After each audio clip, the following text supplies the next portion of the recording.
Hello दोस्तों, कैसे हैं आप लोग। उम्मीद करते हैं अच्छे होंगे और मन लगाकर पढ़ाई करते होंगे। तो आज के इस वीडियो में हम बिहार बोर्ड क्लास 10th के मैथ का 10 सब्जेक्टिव क्वेश्चन बताने वाले हैं, जो कि आपके परीक्षा की दृष्टि से अति महत्वपूर्ण है। तो वीडियो को स्टार्ट करते हैं। तो क्वेश्चन नंबर 1 दिया हुआ है, द्विघात बहुपद x² + 7x + 10 के शून्यकों को ज्ञात करें। तो ये हमारा द्विघात बहुपद दिया हुआ x² + 7x + 10। इसका हमें शून्यक निकालना है। शून्यक निकालने के लिए सबसे पहले हम इनको गुना करेंगे। तो 10 गुना x², तो ये हो जाएगा 10x²। 10x² यानी कि 10 का क्या निकालेंगे, एलसीएम निकालेंगे। तो ये 2 से कटाएंगे, ये 5 आ जाएगा। तो हमें 7 को तोड़ेंगे, तो ये 5 और 2, 5 में 2 को जोड़ेंगे, ये हो जाएगा 7, और 5 में 2 से गुना करेंगे, ये हो जाएगा हमारा 10। तो ये x² + 5x + 2x + 10 = 0। यहाँ से हम x कॉमन लेंगे, तो ये हो जाएगा x + 5, और यहाँ से प्लस में हम 2 कॉमन लेंगे, तो ये हो जाएगा x + 5। उसके बाद 0। तो ये देखते हैं कि कॉमन में दोनों हमारा ये बराबर के पलड़ा में है, तो ये दोनों के बदले में 1 आ जाएगा। तो x + 5, उसके बाद जो बाहर में दिया हुआ है x + 2 बराबर में 0। अब इन दोनों का अलग अलग शून्यक निकाल लेंगे। तो x + 5 बराबर में 0, उसके बाद x + 2 बराबर 0। यहाँ से अलग अलग शून्यक निकालेंगे। तो x का मान निकालेंगे, यहाँ पर +5 है, बराबर के उस साइड में जाएगा, तो ये -5 होगा, 0 - 5। उसके बाद यहाँ पर x का मान निकालेंगे, तो ये 0 - 2 हो जाएगा। x का मान यहाँ से ये आ जाएगा -5, और यहाँ से x का मान आ जाएगा -2। यही हमारा 2 शून्यक यानी कि निकल गया। 2 यानी कि 2 शून्यक निकल गया, -5 और -2। तो इस क्वेश्चन का यही आंसर हो गया। दूसरा क्वेश्चन दिया हुआ है, एपी ज्ञात करें जिसका तीसरा पद 5 और 7वां पद 9 है। तो यहाँ पर हमें यानी कि तीसरा पद और 7वां पद का मान दिया हुआ है। तो यहाँ पर लिखेंगे प्रथम पद को ए से सूचित करते हैं, तथा सार्व अंतर को डी से सूचित करते हैं, ये हो जाएगा डी। यहाँ पर दिया हुआ है तीसरा पद मतलब ए3 का मान निकालना है। ए3 का मान दिया हुआ है 5, और आप लोगों को पता है an बराबर सूत्र होता है a + n - 1 × d। ये हुआ an का सूत्र। यहाँ से ये 3 है n का मान, और ये 5 है an का मान। तो इस सूत्र से निकालते हैं, तो ये हो जाएगा, इस सूत्र के माध्यम से निकालते हैं, तो ये a + n - 1 × d बराबर में 5। यहाँ से a का मान नहीं दिया हुआ है, a + n का मान दिया हुआ है 3। तो ये हो जाएगा 3 - 1 × d बराबर में 5। उसके बाद में a + 3 में a घटाएंगे, 2 हो जाएगा, 2 गुना d करेंगे, 2d बराबर में 5। ये हमारा समीकरण फर्स्ट हो गया। पुनः उसी तरह से दिया हुआ है 7वां पद 9 है, यानी कि a7 का मान दिया हुआ है 9। अगर यहाँ से मान निकाला है इस सूत्र पर, तो ये हो जाएगा a + 6d बराबर 9। ये समीकरण सेकेंड हो गया। अब क्या करेंगे, समीकरण फर्स्ट में समीकरण सेकेंड को घटा देंगे। समीकरण 1 में समीकरण 2 को घटाने पर, तो समीकरण 1 दिया हुआ है a + 2d बराबर 5। उसके बाद समीकरण 2 दिया हुआ है a + 6d बराबर में 9। अब इन दोनों को घटा देंगे, तो यहाँ पर माइनस का चिन्ह देंगे, a कैंसिल हो जाएगा, 2 में 6 को घटाएंगे, ये आ जाएगा -4d। उसके बाद 5 में से 9 को घटाएंगे, ये आ जाएगा, 5 में से 9 को घटाएंगे, तो ये आ जाएगा -4। तो माइनस कैंसिल हो जाएगा, यहाँ से d का मान निकालेंगे, 4/4, ये आ जाएगा 1। उसके बाद हम यहाँ से a का मान निकालेंगे। तो समीकरण 1 में d का मान रखने पर, समीकरण 1 में d का मान रखने पर तो समीकरण एक दिया हुआ है a+2d बराबर में 5। यहाँ से d का मान रख देंगे, d का मान आया है 1, तो ये हो जाएगा a+2 गुना 1 बराबर में 5।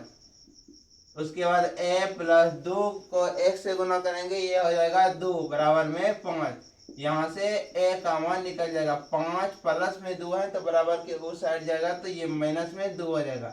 a का मान यहाँ से निकल गया 3 और a और d का मान निकल गया। तो हमें क्या निकालना है, AP ज्ञात करना। तो AP का सूत्र होता है a+d, a+2d, a+3d, इसी तरह से चलते जाएगा। तो यहाँ से हम a का मान रखेंगे, a का मान दिया हुआ 3, a का मान लिखेंगे फिर 3 प्लस d का मान लिखेंगे, d का मान दिया हुआ है 1, तो 3 + 1। उसके बाद a का मान 3 + 2 गुना d का मान दिया हुआ है 1, फिर a का मान 3 प्लस d का मान यानी कि 3 गुना d का मान दिया हुआ है 1, तो ये हो जाएगा 3 और 3 में 1 को जोड़ेंगे, ये हो जाएगा 4 और 2 गुना 1 करेंगे 2, 2 और 3 ये हो जाएगा 5 और यहाँ से 3 1 3 और 3 6। तो हमारा इस तरह से AP निकल गया 3 3 4 5 6, इस तरह से ये AP का मान। तो तीसरा प्रश्न दिया हुआ है के किस मान के लिए समीकरण 2x² + kx + 3 बराबर 0 के मूल बराबर हैं। ये हमारा समीकरण दिया हुआ है 2x² + kx + 3 बराबर 0। यहाँ से हम a b c का मान निकाल लेते हैं। तो a का मान हो जाएगा ये 2, उसके बाद b का मान हो जाएगा x का गुणक हो गया k, उसके बाद c का मान हो जाएगा 3। यहाँ दिखा रहा है कि मूल बराबर है, यानी कि मूल बराबर है, मूल बराबर है, तो ये d बराबर हो जाएगा 0। मूल बराबर है यानी कि d का मान हो जाएगा 0। तो d बराबर क्या सूत्र होता है, b² - 4ac बराबर में 0। यहाँ से b का मान रख देंगे, b का मान दिया हुआ है k, तो ये दिया k हो जाएगा k² - 4 गुना a का मान दिया हुआ है 2 गुना c का मान दिया हुआ है 3 बराबर में 0। उसके बाद यहाँ पर ये k² हो जाएगा। उसके बाद दिया हुआ है, इसको गुना करेंगे 4 गुना 2 4 दूनी 8, 8 गुना 3 करेंगे 8 तिया 24 बराबर में 0। यहाँ से हम क्या करेंगे, k का मान निकाल लेंगे, k² बराबर माइनस में 24 है तो बराबर के उस साइड में जाएगा तो ये प्लस में 24 हो जाएगा। यहाँ से k का मान निकालेंगे, यहाँ पर स्क्वायर है, स्क्वायर को खत्म करेंगे तो ये बराबर के इस साइड में आ जाएगा √24 प्लस माइनस में। तो ये k बराबर में अगर 24 का खंडन करते हैं 24 का, तो ये हो जाएगा 12, 2 से घटाएंगे और ये हो जाएगा यानी कि 6, तो ये आ जाएगा 4 गुना 6 प्लस माइनस 4 का वर्गमूल निकल जाएगा, 4 का वर्गमूल निकल जाएगा 2 और अंडर रूट में 6, तो यही हमारा k का मान निकल गया 2√6 प्लस माइनस में। तो यही इस क्वेश्चन का आंसर। 4 नंबर क्वेश्चन दिया हुआ है, दिए हुए आंकड़ों 18 13 17 12 16 19 के माध्यिका निकालना है। इस क्वेश्चन में हमें माध्यिका का मान निकालना है। तो सबसे पहले इन क्वेश्चनों में क्वेश्चन को आरोही क्रम में सजाते हैं। आरोही क्रम में लिखने पर तो आरोही क्रम में मतलब हो गया सबसे छोटा से लेकर के बड़ा अंक लिखेंगे। तो इस क्वेश्चन में सबसे छोटा दिया हुआ है 12, उसके बाद में दिया हुआ है 13, 13 के बाद ये हो जाएगा, 13 के बाद आ जाएगा 16, 16 के बाद में आ जाएगा 17, 17 के बाद में आ जाएगा 18 और उसके बाद आ जाएगा 19। यहाँ हमें क्या निकालना है, माध्यिका। माध्यिका निकालने के लिए जो बीच में आ जाएगा वही उस क्वेश्चन का आंसर आ जाएगा। तो यहाँ पर देखते हैं कि 1 2 3 4 5 6 अंक है, तो इसमें बीच में 2 संख्या आएगा। तो यहाँ से जो माध्यिका निकालेंगे,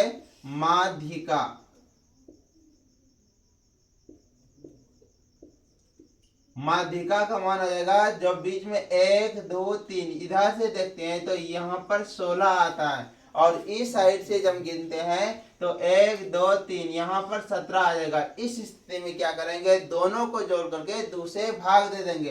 तो ये हो जाएगा 16 प्लस 17/2 और इन दोनों को जोड़ने के बाद आता है 33/2 और भाग देंगे तो ये आ जाएगा 16.5। तो ये माध्यिका का मान हमारा आ जाएगा 16.5। तो इस क्वेश्चन का यही। तो चौथा क्वेश्चन दिया हुआ है, एक बेलन का व्यास 42 सेंटीमीटर तथा ऊंचाई 10 सेंटीमीटर है, तो इसका आयतन निकालना है। तो यहाँ पर हमें बेलन का व्यास यानी कि डी का मान दिया हुआ है, डी का मान दिया हुआ है 42 सेंटीमीटर, यहाँ से यानी कि सेंटीमीटर। हमें त्रिज्या का मान निकालना है, तो त्रिज्या बराबर आर बराबर सूत्र होता है d/2, यानी कि डी का मान दिया हुआ है 42/2 बराबर 21 सेंटीमीटर। और ऊंचाई का मान दिया हुआ है 10 सेंटीमीटर। हमें क्या निकालना है, बेलन का आयतन। तो लिखेंगे बेलन का आयतन, बेलन का आयतन, बेलन का आयतन का सूत्र होता है pi r square h, pi r square h. यहाँ से हम पाई का मान रखेंगे, आर का मान और एच का मान रखेंगे। तो पाई का मान होता है 22/7, आर का मान दिया हुआ है 21 सेंटीमीटर, तो ये हो जाएगा 21 का स्क्वायर गुना एच, एच का मान दिया हुआ है 10, तो ये हो जाएगा यानी कि 22/7 गुना 21 का स्क्वायर है, यानी कि 21 गुना 21 लिख सकते हैं, 21 गुना 21 और गुना 10। तो 7 से 21 में भाग देंगे तो ये हो जाएगा 3 बार में कट जाएगा। अब गुना करेंगे 22 गुना 3 गुना 21 गुना 10, तो ये हो जाएगा 1386 सेंटीमीटर क्यूब। तो ये हमारा आयतन निकल गया 1386 सेंटीमीटर क्यूब। तो इस क्वेश्चन का यही आंसर होगा। तो छठा प्रश्न दिया हुआ है, दो संख्याओं का मौसा 145 तथा लौसा 2175 है, तो इनमें से एक संख्या 725 दिया हुआ है, तो दूसरी संख्या का मान निकालना है। हमें दूसरी संख्या का मान निकालना है, तो दूसरी संख्या बराबर सूत्र होता है, दूसरी संख्या बराबर सूत्र होता है मौसा गुना लौसा बटे पहली संख्या, मौसा गुना लौसा बटे पहली संख्या। तो मौसा का मान दिया हुआ है 145, तो ये हो जाएगा 145 गुना लौसा का मान दिया हुआ है 2175, और उसके बाद में दिया हुआ है पहली संख्या मतलब एक संख्या दिया हुआ है, एक संख्या दिया हुआ है 725, और इसको अगर कटाते हैं तो ये 3 बार में कट जाएगा, 3 बार में कट जाएगा 2175। तो अब इसको गुना करेंगे, 5 तिया 15 और 4 तिया 12, 1 13 और 3 1 4, तो ये दूसरी संख्या का मान हो जाएगा 435। तो सातवां प्रश्न दिया हुआ है, बिंदुओं a cos θ, 0 तथा 0 a sin θ के बीच की दूरी ज्ञात करना है। इस प्रश्न में हमें बीच की दूरी निकालना है। तो दो बिंदु दिया हुआ है, दो बिंदु क्या है, a cos θ, 0, तो इनको x1 मान लेते हैं और ये 0 है, ये y1 हो जाएगा। उसके बाद में यहाँ पर 0 और a sin θ है, तो ये हमारा x2 का मान हो जाएगा 0 और ये हो जाएगा a sin θ y2 का मान। हमें क्या निकालना है, बीच की दूरी, बीच की दूरी का सूत्र हो जाएगा, बीच की दूरी बराबर हो जाएगा √x1 माइनस x2 का whole square plus y1 minus y2 का होल स्क्वायर हो जाएगा। उसके बाद में यहाँ से हम क्या करेंगे, x1 माइनस x2 का मान रखेंगे। तो x1 का मान दिया हुआ है a cos θ माइनस x2 का मान दिया हुआ है 0, तो ये 0 हो जाएगा, इसका स्क्वायर प्लस में y1 का मान दिया हुआ है 0, उसके बाद माइनस में y2 का मान दिया हुआ है a sin θ का ये हो जाएगा होल स्क्वायर। अगर इसमें से a cos θ में 0 को घटाएंगे तो यही आ जाएगा a cos θ, और ये स्क्वायर करेंगे तो ये हो जाएगा a square cos square theta plus अगर इसमें घटाएंगे तो ये आ जाएगा माइनस साइन थीटा और इसका स्क्वायर करेंगे तो ये हो जाएगा ए का स्क्वायर और साइन स्क्वायर थीटा। यहाँ से क्या करेंगे, यहाँ से हम ए स्क्वायर को कॉमन ले लेंगे तो यहाँ से ये आ जाएगा ए स्क्वायर को कॉमन लेंगे तो ये हो जाएगा कॉस स्क्वायर थीटा प्लस यहाँ भी ए स्क्वायर कॉमन लिया है तो ये हो जाएगा साइन स्क्वायर थीटा। और आप सभी लोगों को पता है cos square theta plus sine square theta का मान होता है 1 तो ये हो जाएगा अंडर रूट ए स्क्वायर गुना 1 तो ए स्क्वायर को 1 से गुना करेंगे ये हो जाएगा ए स्क्वायर और ए स्क्वायर का वर्गमूल निकल जाएगा ए यानी कि बीच की दूरी निकल गया ए इकाई। तो इस क्वेश्चन का यही आंसर। तो 8वां प्रश्न त्रिकोणमिति का दिया हुआ है 1 प्लस कॉट स्क्वायर थीटा बटे 1 प्लस कॉस सेक थीटा बराबर में कॉस सेक थीटा ये हमें सिद्ध करना है।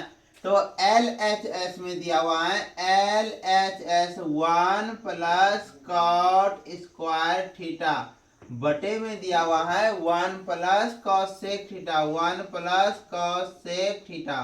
तो यहाँ पर क्या करेंगे तो आप सभी को पता है कि cosec square theta minus 1 बराबर में होता है कॉट स्क्वायर थीटा। यही पर यानी कि ये सूत्र का यहाँ पर प्रयोग करेंगे तो 1 प्लस कॉट स्क्वायर थीटा का मान लिखेंगे cosec square theta minus 1 बटे में हो जाएगा 1 प्लस कॉस सेक थीटा। उसके बाद यहाँ पर हम एक का भी स्क्वायर कर सकते हैं, एक का स्क्वायर करेंगे एक ही हो जाएगा तो ये हो जाएगा a square minus B square.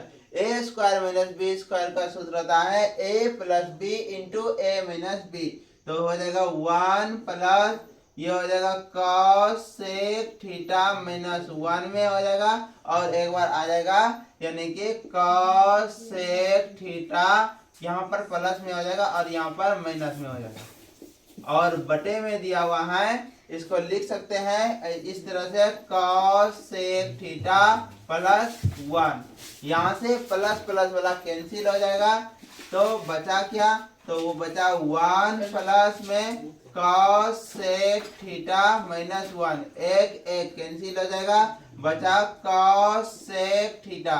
तो हमें क्या प्रूव करना था कॉस सेक थीटा यानी कि LHS बराबर RHS हमारा प्रूव्ड हो गया यहाँ। तो 9 नंबर प्रश्न दिया हुआ है दो वृत्त की त्रिज्याएं 19 सेंटीमीटर तथा 9 सेंटीमीटर है उस वृत्त की त्रिज्या ज्ञात करें जिसकी परिधि इन दोनों वृत्तों के परिधियों के योग के बराबर होते हैं। यानी कि दो वृत्त की परिधि दिया हुआ है दो वृत्त की त्रिज्याएं दिया हुआ है यहाँ पर हमें यानी कि दो वृत्त की त्रिज्याएं दिया हुआ है दो वृत्त है इसकी त्रिज्याएं दिया हुआ है तो यहाँ से पहले वृत्त के लिए R1 बराबर दिया हुआ है 19 सेंटीमीटर। उसके बाद दूसरा वृत्त है ये हमारा हो जाएगा R2 बराबर दिया हुआ है 9 सेंटीमीटर। इन दोनों वृत्तों को जोड़ करके एक नया वृत्त बना रहा है यानी कि इससे ये एक बड़ा वृत्त बन जाएगा। हमें क्या करना है इसी का त्रिज्या निकालना है तो दिया हुआ है R1 दिया हुआ है R1 का मान 19 सेंटीमीटर। उसके बाद R2 का मान दिया हुआ है 9 सेंटीमीटर। इन दोनों वृत्तों को जोड़ करके एक नया वृत्त बना रहा है लिखेंगे दो वृत्त के परिधियों का योग बराबर नया वृत्त की परिधि। तो आप सभी को पता है वृत्त की परिधि हो जाएगा 2πr। तो यहाँ पर दो वृत्त है तो प्रथम वृत्त के लिए हो जाएगा 2πr1 प्लस और दूसरा वृत्त है तो ये हो जाएगा 2πr2 और एक नया वृत्त जो बनाया गया है तो ये हो जाएगा 2π और बड़ी r। यहाँ से क्या करेंगे 2π कॉमन ले लेंगे 2 पाई कॉमन लेने पर यहाँ बच जाता है R1 प्लस यहाँ पर 2 पाई कॉमन ले चुके हैं तो ये बचेगा R2 बराबर में दिया है 2 पाई R, यहाँ से 2 पाई और 2 पाई कैंसिल हो जाएगा तो बचा क्या R1 का मान दिया हुआ है 19 प्लस R2 का मान दिया हुआ है 9 बराबर में बड़ी R और इन दोनों को जोड़ेंगे तो ये हो जाएगा 28 यानी कि एक नया वृत्त की त्रिज्या हो जाएगा R का मान 28 सेंटीमीटर। तो इस प्रश्न का यही आंसर हो गया। तो 10वां प्रश्न दिया हुआ है किसी घन का विकर्ण 9√3 सेंटीमीटर है तो घन का कुल पृष्ठीय क्षेत्रफल निकालना है।